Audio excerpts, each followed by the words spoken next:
Get this and get it straight. Crime is a sucker's road, and those who travel it wind up in the gut of the prison or the grave. This time I started with a Romanian from left field. Got misled in the Philippine jungles, chased the beautiful blonde clear to Venice, and wound up with a friend from Siam. All without ever leaving Los Angeles. It happened like this. From the pen of William Chandler, outstanding author of crime fiction, comes his most famous character in The Adventures of Philip Marlowe.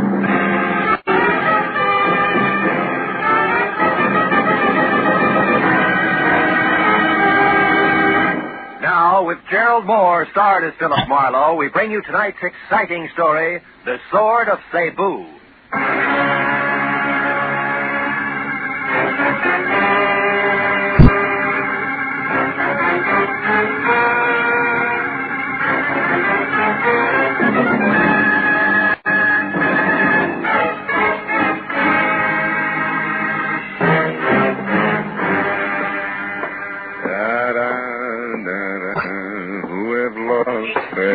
You could tell me where is the office of Philip Marlowe, the detective, maybe? Yeah, sure. Right around the corner here to your left. Oh, thank you very much. My friend, you know this Mr. Marlowe, eh? Well, yes. Yeah, I think you could say I know him. Tell me, he is a reliable man? Well, it depends on what you want to rely on him for. Excuse me, will you? I want to unlock the door. But you are Philip Marlowe? Yeah, you're so right. Come on in, Mr. Never mind. Now listen to me. I will pay you twice what Henry Pound has offered to you. Also, I will add to that $1,000 for a bonus. Wait a minute. What is this Henry Pound, the thousand? Please, I have not the time for haggling. We may get $2,000, but you must work for me, not for Henry Pound. You only pretend to work for him. Now, look, Bud, in the first place, I haven't heard from Henry Pound since I worked for him 4 years ago. Huh? Second place, I still don't know who you are or what you want. Huh? Maybe you better sit down over there, start at the beginning, and tell me. You are lying! Who? You are trying to trick me. Very well, Mr. Marlowe. The short, dumpy man with wild black hair turned suddenly savage, swung a hard fistful of knuckles at my front teeth and propped me back up against my office desk. By the time I got out into the hall, he was gone. I was going to follow him, but my phone, screaming for attention inside, stopped me. I decided to be philosophical about it. After all, screwballs find me all the time. Hello, Marlowe speaking. Hello, this is Henry Pound. Remember me? Yes. I just had a reminder. I've been trying to get hold of you for 2 hours. My boy, where have you been? Out to dinner. Now, listen, Mr. Pound, I just... First, Marlowe, this is most important. What? I need your help again, immediately. Yeah, no doubt includes the stubby crumb with a head full of wild black hair and a nasty temper that left you on the run 10 seconds ago. Kurt Tedesco. Whatever you call him, it's probably it. Kurt Tedesco. He's the one man I have reason to fear, Marlowe. Yeah? Come out here to my place at once, will you, my boy? Old Henry Pound's future is dangling over a very deep abyss by the merest thread, all because the sword is gone. What sword? What sword are you talking about, Mr. Pound? On the island of Cebu in the Philippines, the sword of Cebu. What? It means everything to me, and it's gone, vanished. I must have it back. Hurry, Marlowe.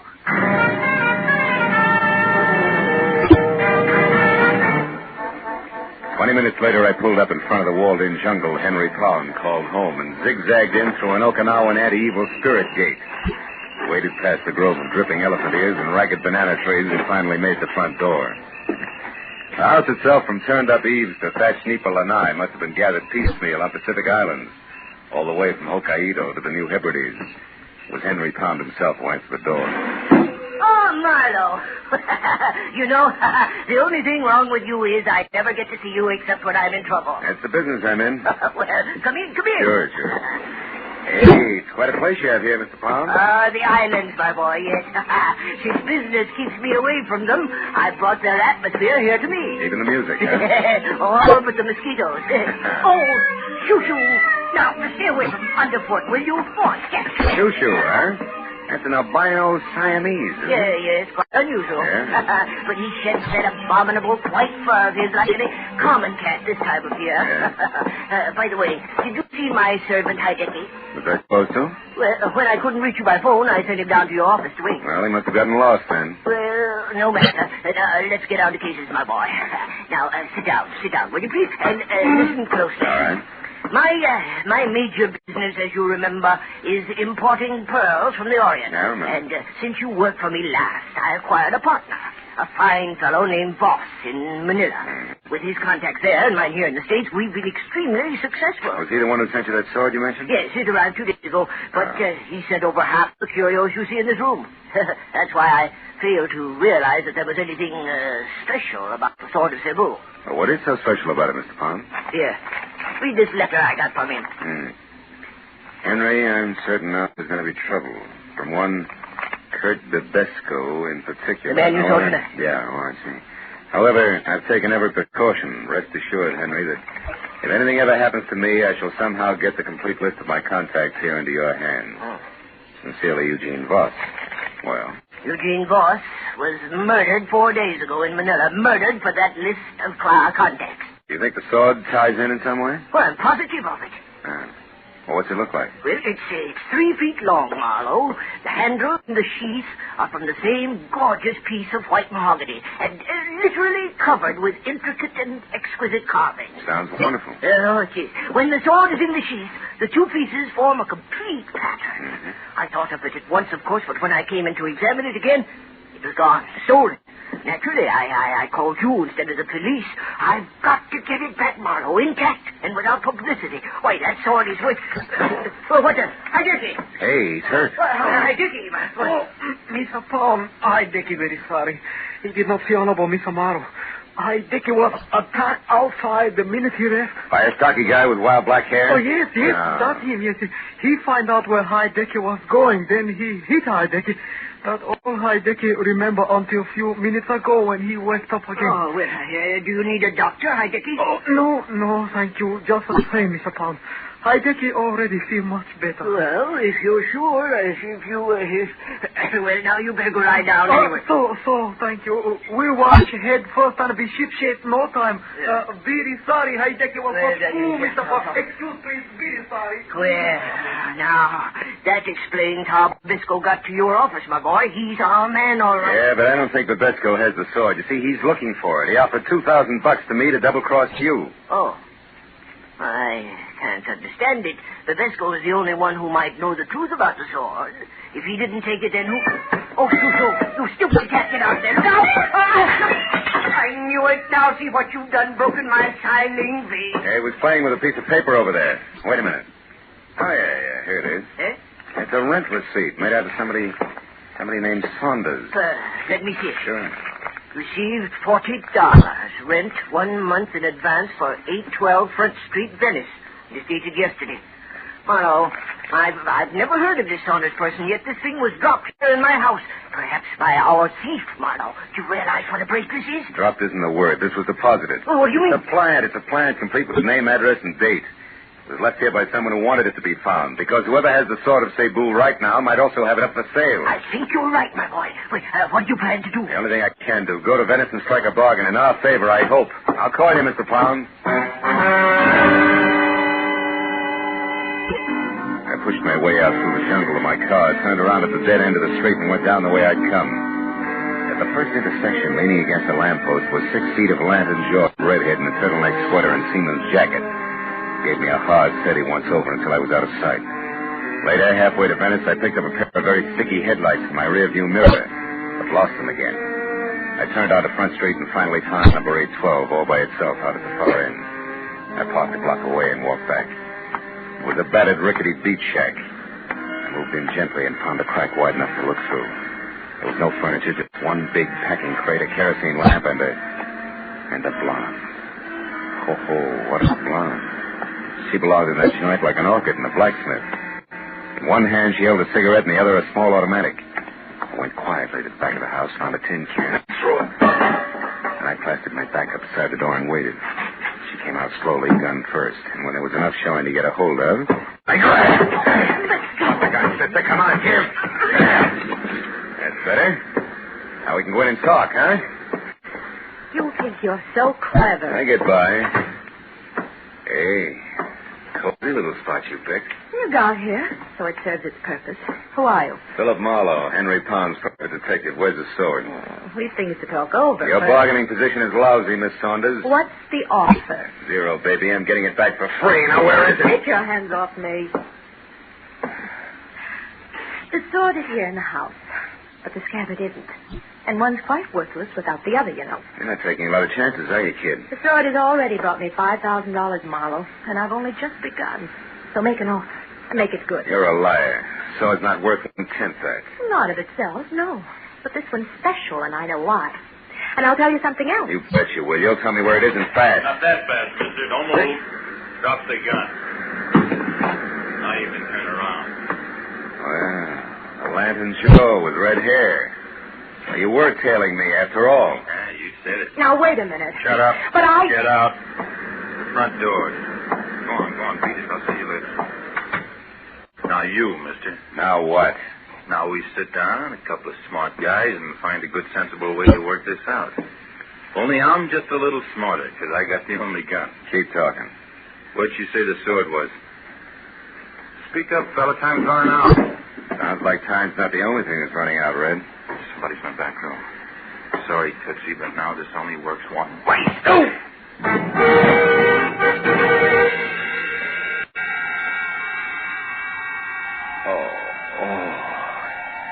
I couldn't tell how long I'd been out. But I felt like I'd lost at least a weekend in somebody's boiler factory. I got back far enough to realize that something was going through my pockets. He was snaggled tooth, had a week's growth of beard, and put the room in need of a healthy spraying of sweet air. Yeah, that's a little better. I thought you was done in there for a minute. Yeah? Who are you? Oh, what happened anyway? Yeah, that's what I'd like to know. Call me Sid. Okay. Sid. Yes, thank you. I was walking along the beach out there like I always do, and all of a sudden I heard a scream. You know, like it was a wounded cat. It came from in here. And I know this house has been empty for years. Was it you was screaming? No, I went out too fast.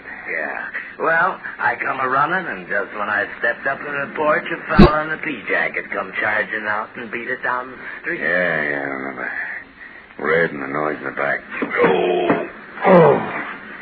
Have you been in there, that back room? Me? Yeah. No, I just looked this far, and then I found you. Well, what's it all about, mister? What's back in there? Hey, bring that kerosene lantern, will you? Yeah, sure. Yeah, I got it. Look, a guy. Yeah, a wild-haired Romanian named Bibesco, with a sword of Cebu sticking clear through him. Dead center.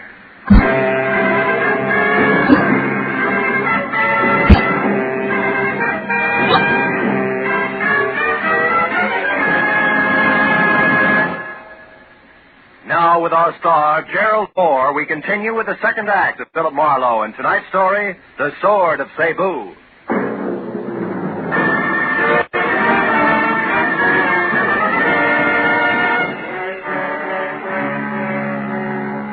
While the beachcomber gaped like a marionette with broken jaw strings of the impaled body of Kurt Bibesco slumped at our feet, I quickly covered the room and the back porch which led to the beach outside, looking for the wooden sheath that belonged to the sword of Cebu, just in case Claire Saunders had been bluffing. But 5 minutes of that got me nothing more than a little exercise and a lot of salt air. Well, what shall we ought to do now, mister? Call the cops? Yeah, I guess so. Sure would like to take that sword. So would I, Junior. But the homicide boys are kind of narrow-minded. You see, they like their corpses as is. Yeah? Come on, let's get to the phone. Yeah, okay. There's one's a couple of blocks away. You got a car? Yeah, it's out front. Got a light? Yeah, here's the match. Thanks. Hey, wait a minute. Huh? What do you do with the conga club? Me? Yeah. Oh, them matches ain't mine. Just picked them up off in that barrel. Just pick them up. Conga club, huh? You know where it is? Yeah, sure. It's right here in Venice. Ex-Marine runs Oh? it. Kind of wild, though. Cops raided it once. They had some dancing. Where is it? Where is it? Come on, it could be important. Straight down Front Street, Broadway, telephone block, and you're there. Uh-huh. Now, look. You call the cops and get back here and wait till they come. Tell them my name is Philip Marlowe. I'm a private detective. Yeah. Oh, no. No, sir, not me. I ain't waiting here alone. $10? That's all? You heard me here. Tell the law I'll get in touch as soon as I can. Also, Sid, I'll match that 10 the next time we meet if you've kept your mind on your work. Yeah, okay. But where'll I tell him he went to? The conga? You catch on fast. The conga, Junior.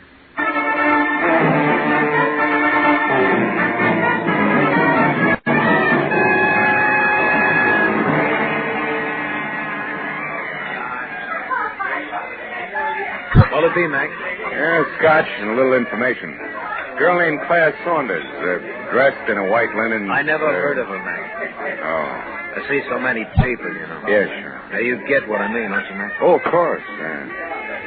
Well, you better make that a double scotch. I'm through. He should have known better. Trusting a fast dame with every cent of his war bonus. Wait a minute. Huh? War bonus? Yeah. Who should have known better? Well, Yeah, I'll be with you in a minute, Charlie. Wait a minute. Look, who should have known better? my kid brother back in New York. He's a vet, Marines. He got his check from the state, and he turned it over to this Claire Saunders. They were going to get married. That's what she said. And that was the last he saw of her. Oh, well, it happens every day. He'll know better the next time. Wait a minute. I just happen to remember. I know that gal. You do? Yeah. Been around a couple of days now. It's pretty flush, all right. Know where she's staying? Yeah, sure I do. The Ritzy Motel about 4 blocks from there, the Pavilion. Pavilion, huh? Yeah. You got bungalow 10 there, Mac. I know because you were complaining about it being the N1 and too long a run for the bellhop and a cracked ice dish there. Oh. You go get him, Mac. And when you do, tell the kid brother that another ex-Marine tipped you off. Yeah, you bet I will.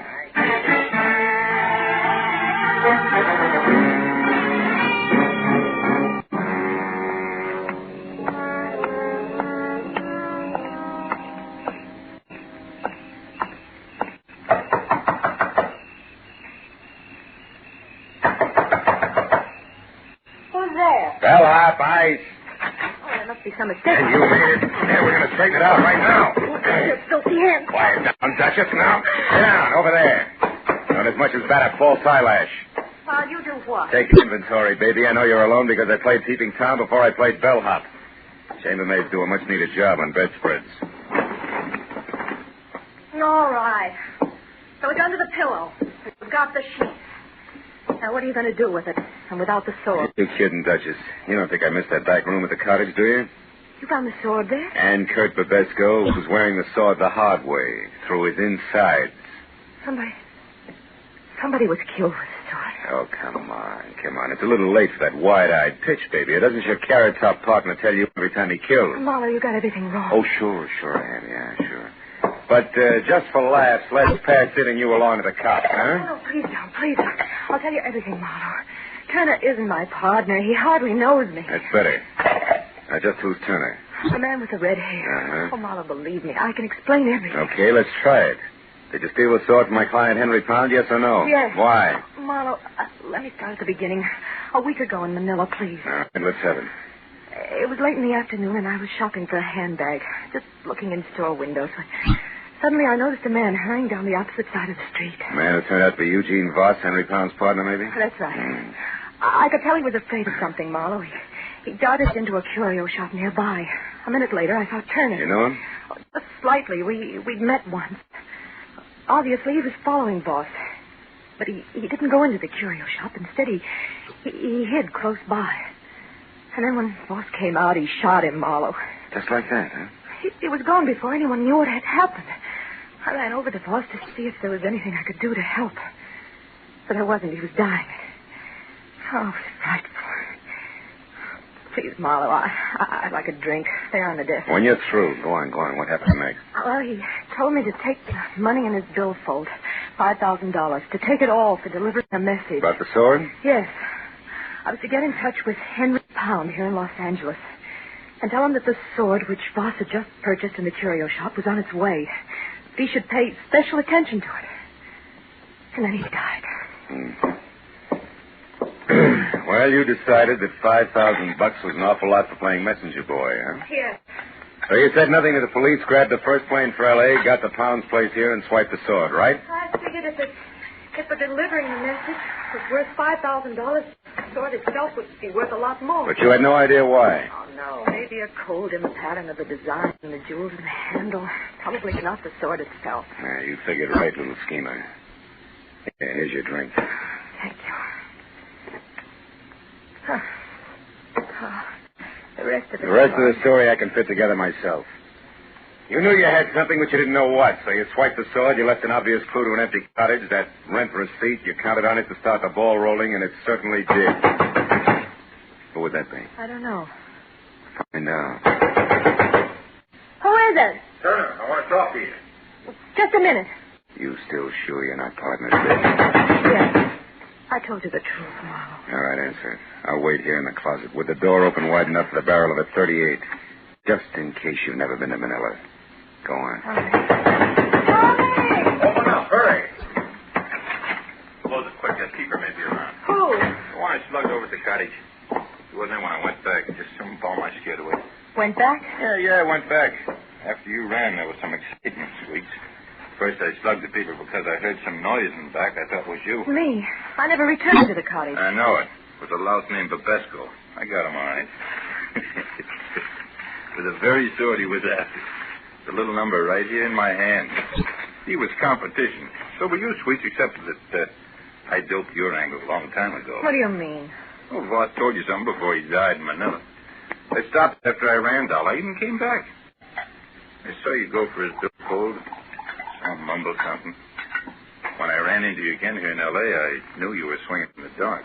It was a nice try, Sweets. But you missed. Now give me the sheet. These two belong together. Come on, hand it over. You don't want me to be rough with you, Doll. No. Here. Here it is. Well, that's better. Like I said, they belong together. Together. Huh. That's funny. It should fit them. What are you laughing at? The answer, Sweets, a slip of paper with a list of people on it. I think it's crumpled in the bottom of the sheet here, and that's why the sword won't go all the way home. Yeah, here it is. A piece of paper. It's a valuable piece of paper. Sure. Names and numbers of all the players. That's it.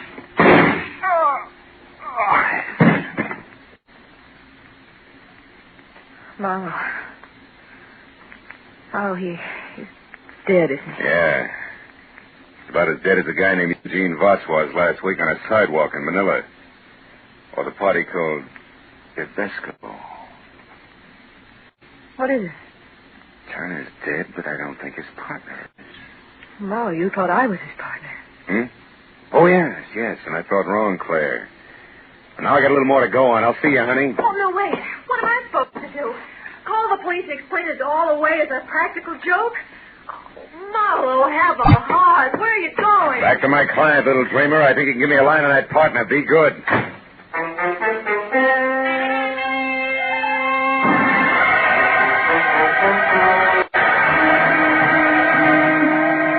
It was an hour plus driving slowly back to the transplanted world on Crestline Drive, and all the way I kept adding and subtracting all the screwball figures I'd run into, hoping that someplace I'd find a mistake. But when I was there through the junior jungle and standing at the front door, I knew that my hunch was right. Marlowe, you got the sword? Sword and sheath alike, Mr. Pound. They're in my car. Also, I got news. Babesco's dead. I'm not sorry. So is Turner. I don't know any Turner, but why haven't you brought the sword and sheath in with you? Because they don't count, Mr. Pound. There wasn't any code in the pattern on either one. The answer was a slip of paper jammed down in the sheath. Here. Is that what we're after? Let me see. Yes, Marlowe, this is it. Oh, I knew he wouldn't fail me. I knew Boss was loyal. I knew it. Oh, better than that, Mr. Pound. You counted on it. And don't move a finger, Happy. It's a great night for killing. Now go on. Into the study. We're going to use the phone. But, Marlowe, you're insane. Sure I am. So much so that I let the hairs from an affectionate Siamese cat change my mind. About everything. Keep moving. The cat? What do you mean? I mean the Turner who shot Eugene Voss in Manila, who murdered Babesco out at the beach, who I just killed before he could kill me, had white hairs from a molting white Siamese cat all over his suit. The same kind of white hairs I got on mine when Shoo-Shoo rubbed against me. Now go on, open that door. In other words, Pound Turner was a friend here, not foe, and from there on in, it all figures. Or do you still think I'm insane? Yes, No, Marlowe, you're right. You bet I'm right. Turner was in this with me. A partner, you might say. You see, I knew that Eugene Voss was worried about competitors. Like Babesco, go on. Well, I knew that Voss would see I got his client's list, the pearl dealers, if his life was really in danger. That gave you a brilliant idea. Put his life in danger. So you sent Turner to Manila to kill Voss once the list was on its way. Oh, how neat. But tell me, clean cut, why didn't you let Turner know about the sword at once? Because he was tricked. Voss planted a fake list in his hotel, hoping the Turner would find it and go his merry way, which Turner did. He didn't know it was fake until he arrived here this morning. Which, of course, didn't affect the scheduled murder. Nice and thorough, aren't you? Or have you left out some little detail I should know, like why you bothered having Turner get mixed up in this at all tonight? I would have brought the swords and sheath back for you without him. I know you would, Marlowe. That's why I hurried you. But I also knew that there was a good chance that in finding the sword, you would also find that I deal in opium, not pearl. Oh, fine. And Turner was right behind me all the way, ready to kill me if I found that out from say, Babesco, huh? Precisely. Turner was right behind you, Marlowe, even as Heidecky is right behind you now in the dark. You fool. Why do you think I kept talking here, kept confessing? Speak up, Heidecky. Heidecky, talk! He can't, Mr. Pound. What? Heidecky is very unconscious. He's what? I hit him with a base. A Filipino base. No, you're lying! Heidecky! Hold it, Pound! Oh, my leg! Oh. Marlowe, you've got him. Marlowe! What's the matter? Behind the curtain. There's nothing there, honey. Huh? Nothing more than a friendly cat named Shoo-Shoo. Oh.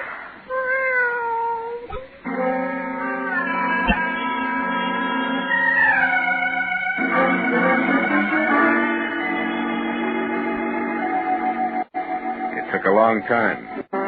It always does. But finally, the police in Los Angeles and the police in Manila knew exactly who had done what to whom and why. All of which left Henry Pound, the vicious little character who wouldn't even recognize honor among thieves, with a short, unpleasant future. And I thought about him and every rotten thing he'd done as I walked through his imported island jungle to my car. Thought about him and Babesco, about Turner, the houseboy, about Eugene Voss, and I didn't think about Claire Saunders until I got to my car. Was in behind the wheel, headlights on. The words were written in lipstick the length and breadth of my windshield. Still, dear, I stepped out when nobody was looking. But don't fret. Because from here on out, I'm going to be very good. I've learned my lesson. P.S. My plane doesn't leave until morning. Would you like to help me wait for it at the airport cafe. They have good food and they're open all night. Claire. Airport cafe. It's an hour's drive. Unless I hurry.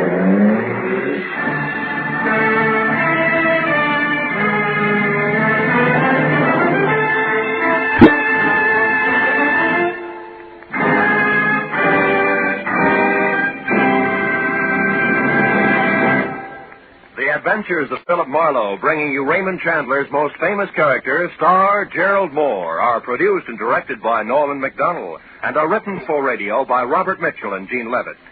Gerald Moore can currently be seen starring in Republic's The Blonde Bandit. Featured in our cast were Gene Bates, Junius Matthews, Barney Phillips, Byron Kane, Paul Freese, and Anthony Barrett. The special music is composed and conducted by Richard Arant. Be sure and be with us again next week when Philip Marlowe says... This time an old Spanish woman who cared, a redhead and a mink who didn't, and a green suede button beside a corpse, all led me to a wounded man with a gun in his hand, cornered on a warehouse roof.